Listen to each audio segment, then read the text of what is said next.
bullshit department, a businessman can't hold a candle to a clergyman.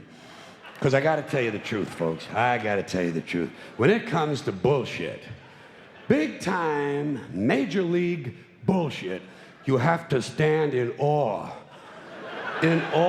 of the all-time champion of false promises and exaggerated claims, religion. No contest. No contest. Religion easily has the greatest bullshit story ever told. Think about it. Religion has actually convinced people that there's an invisible man living in the sky who watches everything you do every minute of every day. And the invisible man has a special list of 10 things he does not want you to do. And if you do any of these 10 things, he has a special place full of fire and smoke and burning and torture and anguish where he will send you to live and suffer and burn and choke and scream and cry forever and ever till the end of time. But he loves you.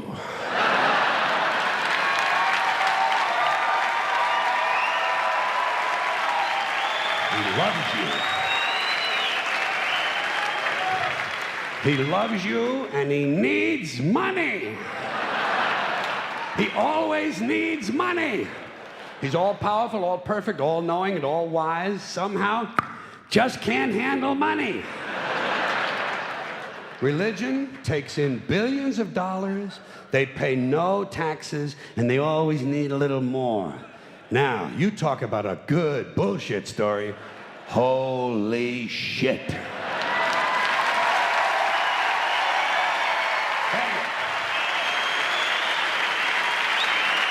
Thank you. But, thank you. Thank you very much. But I want you to know something. This is sincere. I want you to know, when it comes to believing in God, I really tried. I really tried. I tried to believe that there is a God who created each of us in his own image and likeness, loves us very much, and keeps a close eye on things.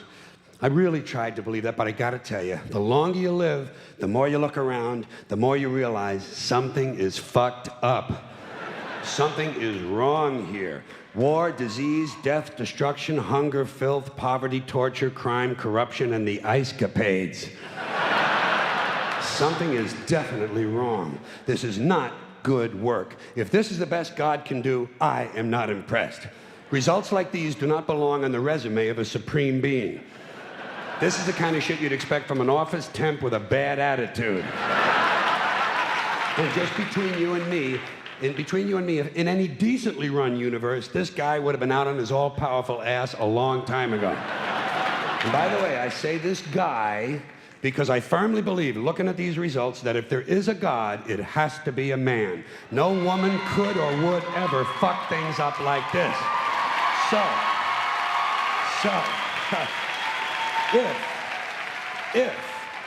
If there is a God, I think most reasonable people might agree that he's at least incompetent and maybe, just maybe, doesn't give a shit. Doesn't give a shit, which I admire in a person and which would explain a lot of these bad results. So rather than be just another mindless religious robot, mindlessly and aimlessly and blindly believing that all of this is in the hands of some spooky, incompetent father figure who doesn't give a shit, I decided to look around for something else to worship, something I could really count on. And immediately, I thought of the sun. Happened like that. Overnight, I became a sun worshiper. Well, not overnight. You can't see the sun at night.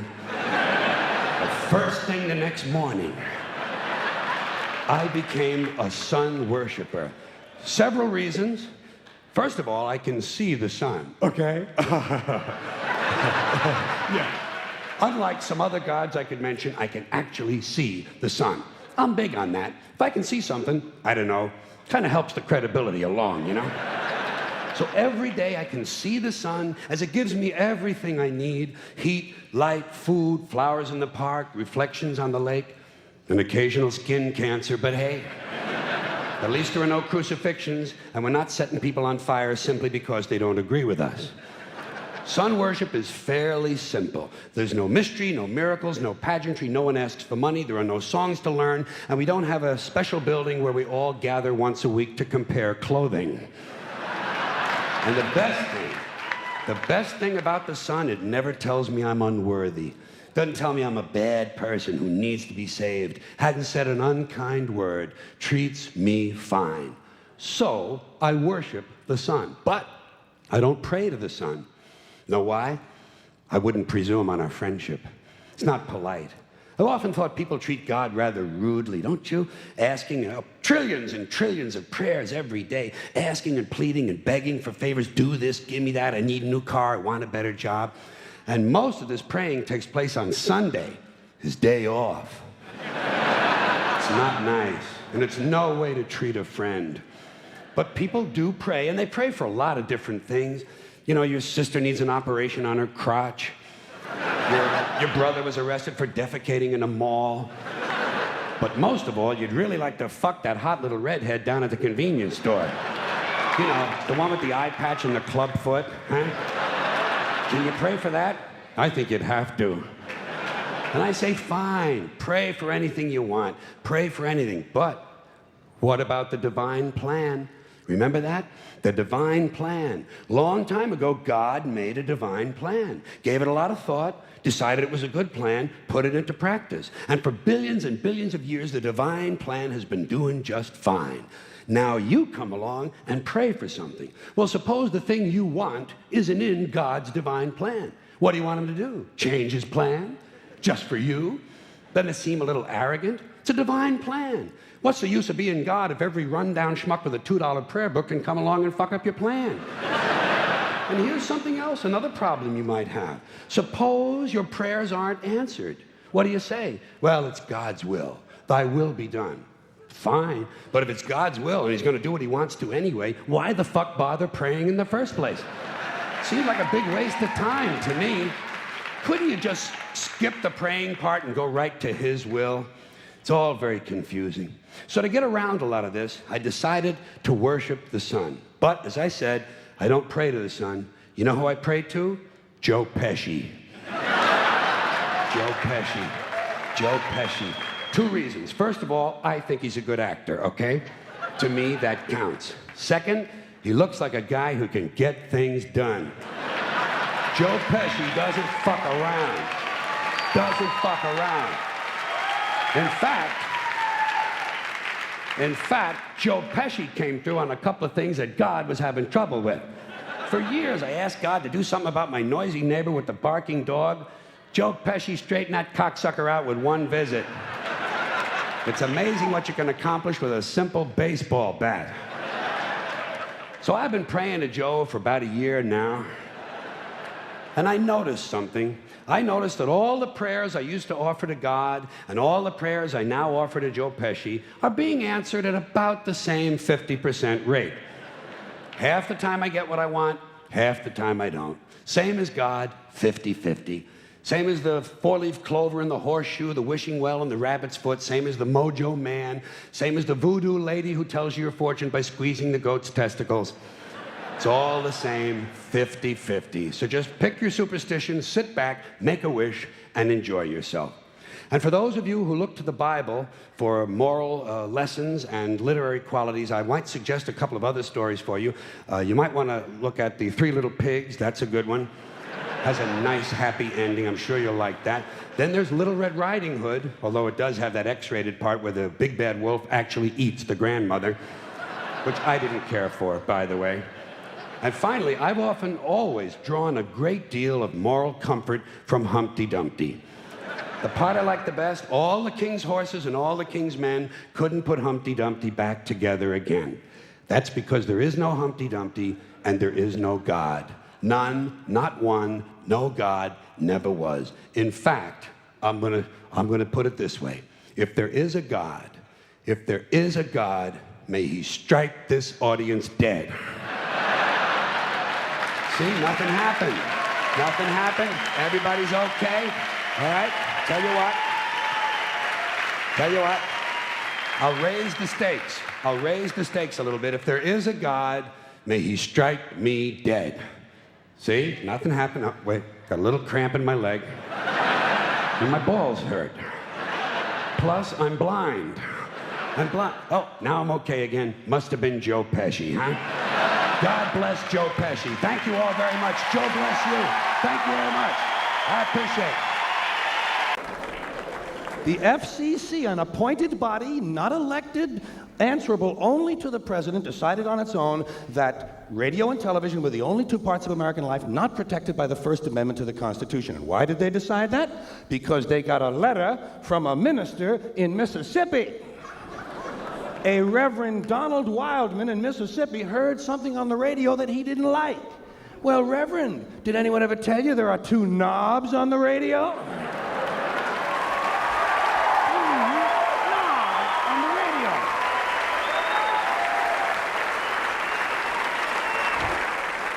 Of course, I'm sure the Reverend isn't that comfortable with anything that has two knobs on it.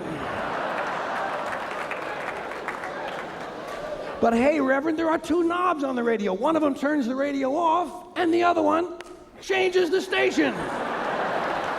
Imagine that, Reverend. You can actually change the station.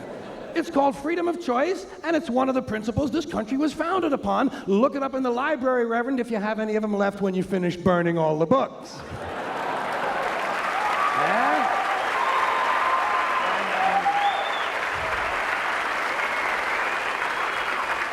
And I don't know how you feel about it, but I am getting pretty sick and tired of these fucking church people. I have just about had it with these fucking church people, all of them. You know what I say we ought to do at these churches? Tax them. Tax these motherfuckers. If they're so interested in politics and government policy and public policy, let them pay their admission price like everybody else. Tax them. Hey, the Catholic Church alone could wipe out the federal budget deficit if all you did was tax them on their real estate holdings. Here's another slogan. Here's another slogan you run into all the time. God bless America. Once again, respectfully, I say to myself, what the fuck does that mean? God bless America? Is that a request? Is that a demand? Is that a suggestion? Politicians say it at the end of every speech, as if it were some sort of verbal tic that they can't get rid of. God bless you and God bless America. God bless you and God bless America. I guess they figure if they leave it out, someone's going to think they're bad Americans. Let me tell you a little secret about God, folks. God does not give a flying fuck about America, okay? He doesn't care. He never cared about this country. He never has, he never will. He doesn't care about this country any more than he cares about Mongolia, Transylvania, Pittsburgh, the Suez Canal, or the North Pole. He simply doesn't care, okay? He doesn't care. Listen, hey, there are 200 countries in the world now. Do these people honestly think that God is sitting around picking out his favorites? Why would he do that? Why would God have a favorite country? And why would it be America out of all the countries? Because we have the most money? Because he likes our national anthem? Maybe it's because he heard we have 18 delicious flavors of classic rice-a-roni. It's delusional thinking. It's delusional thinking, and Americans are not alone with these sort of delusions. Military cemeteries around the world are packed with brainwashed, dead soldiers who were convinced God was on their side. America prays for God to destroy our enemies. Our enemies pray for God to destroy us. Somebody's going to be disappointed. Somebody's wasting their fucking time. Could it be everyone? Now.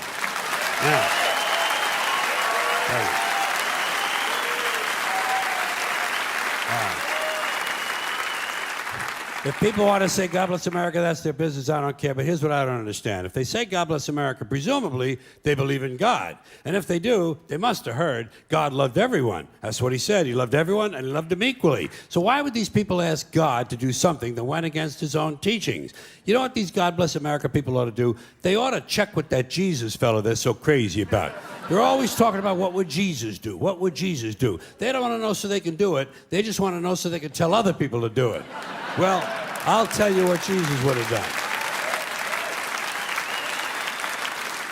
I'll tell you what Jesus would have done. He would have got up on the top of the Empire State Building and said, God bless everyone around the world forever and ever till the end of time. That's what Jesus would have done, and that's what these people should do, or else they should admit that God bless America is really just some sort of an empty slogan with no real meaning except for something vague like good luck. Good luck, America, you're on your own, which is a little bit closer to the truth. I started to question all this stupid hat shit when I was a kid. When I was a kid, I was a Catholic, at least until I reached the age of reason, okay? So, I was a Catholic for about 2.5 years, something like that. And during that time, one of the things they told us was that if a boy or a man went into a church, he had to remove his hat in order to honor the presence of God. But they had already told me that God was everywhere. So I used to wonder, well, if God is everywhere, why would you even own a hat? Why not show your respect? Don't even buy a fucking hat. And just to confuse things further, they told the women exactly the opposite. Catholic women and girls had to cover their heads when they went into church. Same as in certain temples, Jewish men have to cover their heads in those temples. In those same temples, Jewish women not allowed to cover their heads. So try to figure this shit out. Catholic men and Jewish women, no hats. Catholic women and Jewish men, hats. Somebody's got the whole thing totally fucking backwards, don't you think? And, you know, and what is this religious fascination with headgear? Every religion's got a different fucking hat. Did you ever notice that? The Hindus have a turban, the Sikhs have a tall white turban, Jews have a yarmulke, the Muslims have the keffiyeh, the bishop has a pointy hat on one day and a round hat on another day, cardinal has a red hat, pope has a... Everybody's got a fucking hat. One group takes them off, the other group puts them on. Personally, I would never want to be a member of any group where you either have to wear a hat or you can't wear a hat. I think...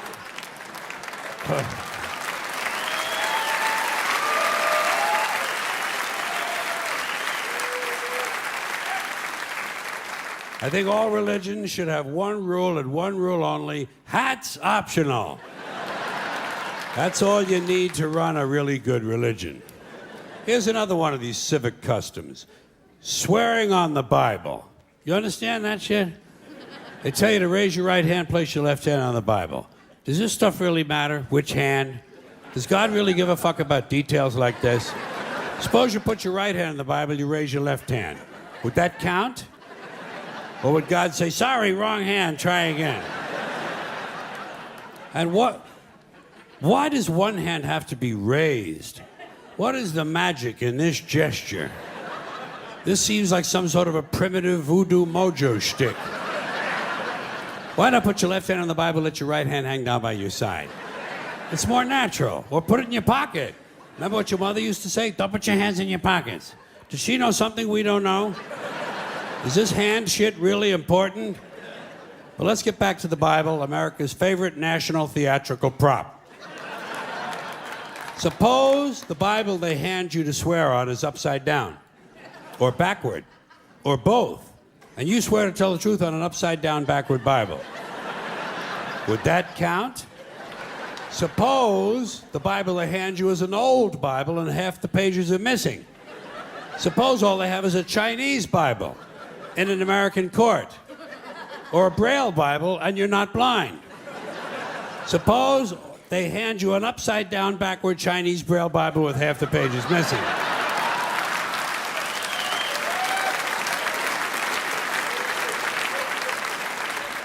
At what point does all of this stuff just break down and become just a lot of stupid shit that somebody made up? They fucking made it up, folks. It's make-believe. It's make-believe. Now, all right. Okay. Let's leave the Bible aside. We'll get back to the science fiction reading later. The more important question is, what is the big deal about swearing to God in the first place? Why does swearing to God mean you're going to tell the truth? Wouldn't affect me. If they said to me, you swear to tell the truth, the whole truth, and nothing but the truth to help you God, I'd say, yeah. I'll tell you about as much truth as the people who wrote that fucking Bible. How do you like that? Huh?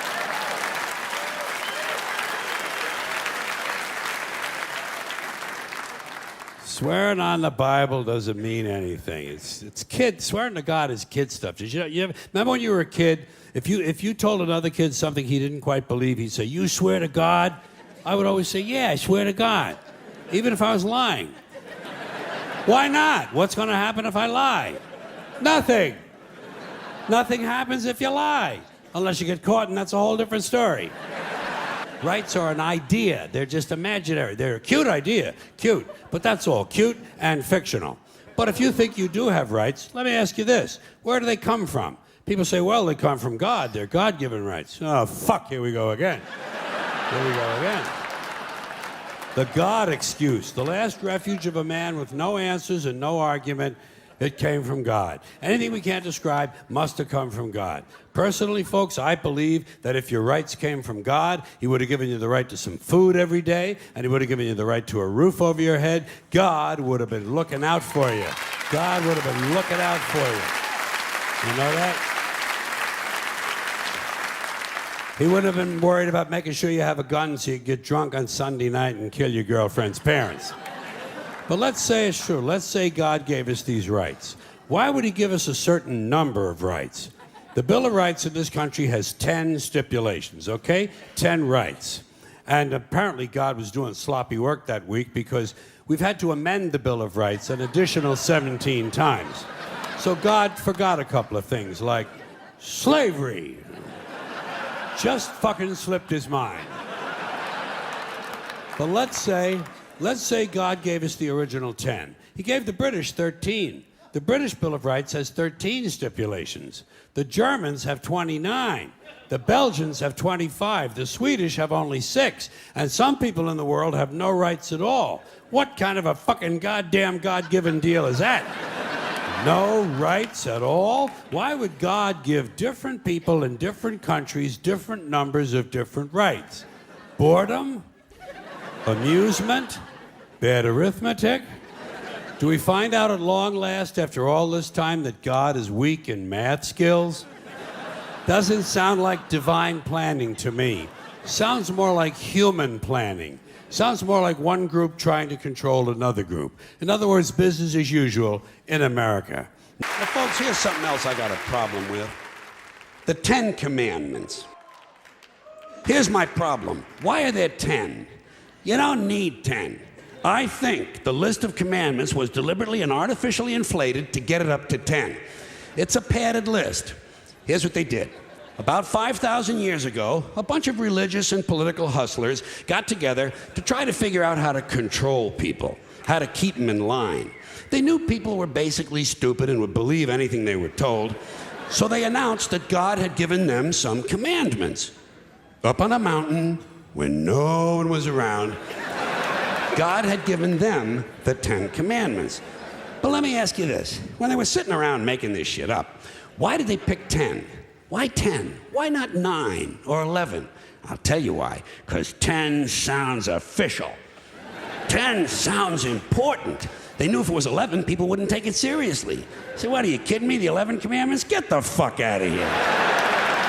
But 10 sounds important. 10 is the basis for the decimal system. It's a decade. It's a psychologically satisfying number. The top 10, the 10 most wanted, the 10 best dressed. So having 10 commandments was really a marketing decision. And to me, it's clearly a bullshit list. It's a political document artificially inflated to sell better. I'm going to show you how you could reduce the number of commandments and come up with a list that's a little more workable and logical. We're going to start with the first 3, and I'll use the Roman Catholic version because those are the ones I was taught as a little boy. I am the Lord thy God. Thou shalt not have strange gods before me. Thou shalt not take the name of the Lord thy God in vain. Thou shalt keep holy the Sabbath. Right off the bat, the first 3, pure bullshit. Sabbath day, Lord's name, strange gods. Spooky language. Spooky language. Designed to scare and control primitive people. In no way does superstitious nonsense like this apply to the lives of intelligent, civilized humans in the 21st century. You throw out the first 3 commandments, you're down to 7. Next, honor thy father and mother. Obedience, respect for authority. Just another name for controlling people. The truth is, obedience and respect should not be automatic. They should be earned. They should be based on the parent's performance. Parents' performance. All right? Some parents deserve respect. Most of them don't. Period. You're down to 6. Now, in the interest of logic, something religion is very uncomfortable with, we're going to jump around the list a little bit. Thou shalt not steal, thou shalt not bear false witness. Stealing and lying. Well, actually, these two both prohibit the same kind of behavior. Dishonesty, stealing, and lying. So you don't need 2 of them. Instead, you combine them and you call it thou shalt not be dishonest. And suddenly, you're down to 5. And as long as we're combining, I have 2 others that belong together. Thou shalt not commit adultery, thou shalt not covet thy neighbor's wife. Once again, these 2 prohibit the same kind of behavior, in this case, marital infidelity. The difference is coveting takes place in the mind, and I don't think you should outlaw fantasizing about someone else's wife. Otherwise, what's a guy going to think about when he's waxing his carrot? But marital fidelity is a good idea, so we're going to keep the idea and call this one, thou shalt not be unfaithful. And suddenly, we're down to 4. But when you think about it, honesty and fidelity are really part of the same overall value. So in truth, you could combine the 2 honesty commandments with the 2 fidelity commandments and give them simpler language, positive language instead of negative, and call the whole thing, thou shalt always be honest and faithful, and we're down to 3. Thou shalt, they're going away fast. Thou shalt not covet thy neighbor's goods. This one is just plain fucking stupid. Coveting your neighbor's goods is what keeps the economy going. Am I right? Your neighbor gets a vibrator that plays "O Come All Ye Faithful." You want to get one too. Coveting creates jobs. Leave it alone. You throw out coveting and you're down to 2 now, the big honesty and fidelity commandment, and the one we haven't talked about yet, thou shalt not kill, murder, the 5th commandment. But when you think about it, religion has never really had a big problem with murder. Not really. More people have been killed in the name of God than for any other reason. All you have to do... Shit.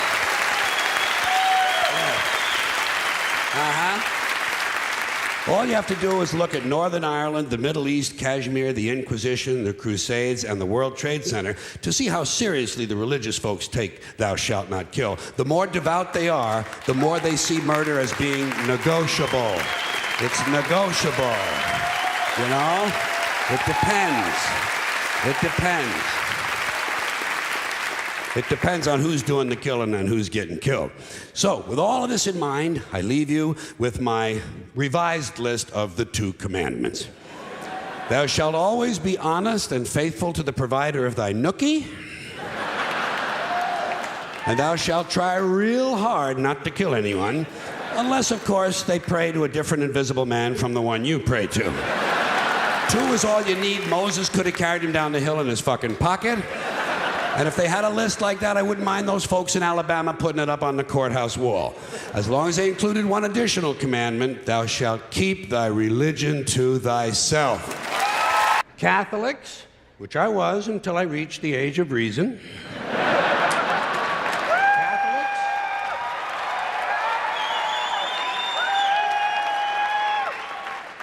Catholics and other Christians are against abortions, and they're against homosexuals. Well, who has less abortions than homosexuals? Leave these fucking people alone, for Christ's sakes. Here is an entire class of people guaranteed never to have an abortion. And the Catholics and Christians are just tossing them aside. You'd think they'd make natural allies. Go look for consistency in religion. And speaking to my friends, the Catholics, when John Cardinal O'Connor of New York and some of these other cardinals and bishops have experienced their first pregnancies and their first labor pains and they've raised a couple of children on minimum wage, then I'll be glad to hear what they have to say about abortion. I'm sure it'll be interesting. Enlightening, too. But, in the meantime, what they ought to be doing is telling these priests who took a vow of chastity to keep their hands off the altar boys. Keep your hands to yourself, Father. You know? When Jesus said, "Suffer the little children come unto me," that's not what he was talking about.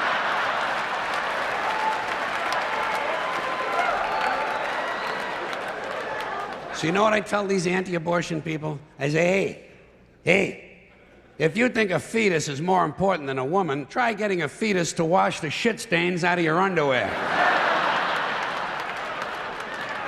For no pay and no pension. I tell them, think of an abortion as term limits. That's all it is. Biological term limits. But you know, the longer you listen to this abortion debate, the more you hear this phrase, sanctity of life. You've heard that, sanctity of life. You believe in it? Personally, I think it's a bunch of shit. Well, I mean, life is sacred? Who said so? God? Hey, if you read history, you realize that God is one of the leading causes of death.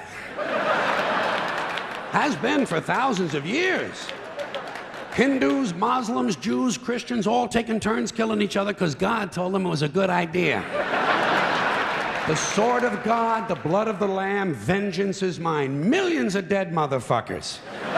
Millions of dead motherfuckers, all because they gave the wrong answer to the God question. You believe in God? No. Dead. You believe in God? Yes. You believe in my God? No. Dead. My God has a bigger dick than your God.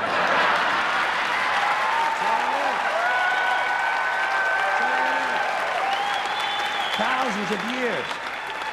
Thousands of years, and all the best wars, too. The bloodiest, most brutal wars fought, all based on religious hatred, which is fine with me. Hey, anytime a bunch of holy people want to kill each other, I'm a happy guy. But don't be giving me all this shit about the sanctity of life. I mean, even if there were such a thing, I don't think it's something you can blame on God. Now, you know where the sanctity of life came from? We made it up. You know why?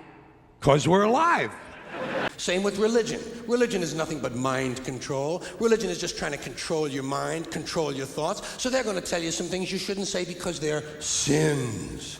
And besides telling you things you shouldn't say, religion's going to suggest to you some things you ought to be saying. Here's something you ought to say first thing when you wake up in the morning. Here's something you ought to say just before you go to sleep at night. Here's something we always say on the third Wednesday in April after the first full moon in spring at 4 o'clock when the bells ring.